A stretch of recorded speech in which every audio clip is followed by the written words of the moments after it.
Hello guys, naglalakad po ako dito sa labas ng aming apartment, dito sa Puland. Tsaka napapansin ko ako lang tao dito.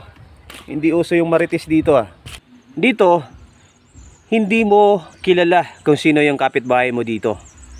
Napakatahimik, walang ingay, walang gulo, walang katao-tao sa labas. Hindi ko malaman kung busy ba sila sa trabaho o sadyang walang panahon talaga na makipagbanding sa labas tulad ng sa Pilipinas na paglabas mo ng bahay, maraming tsismisan ang nagaganap. Dito, wala.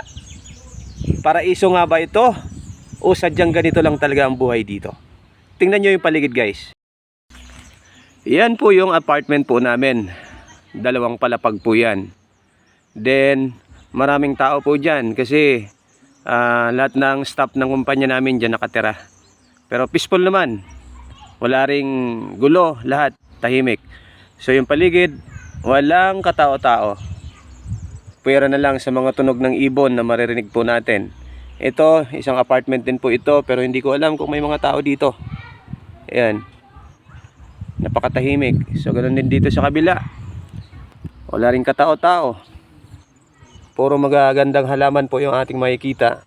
So lalong-lalo na ito pag nag-winter na. Wala na talagang katao-tao. Ganon katahimik dito sa Puland. Para bang nasa paraiso ka na. Pero hindi tayo sanay sa ganito Ang gusto natin yung magulong lugar, maraming tao. May naglalaro din naman ng mga bata sa palaruan pero iilan-ilan. Hindi tulad sa Pilipinas, napakadami. Yan, may ingay ng mga bata pero iilan-ilan lang sila. Ganon katahimik dito.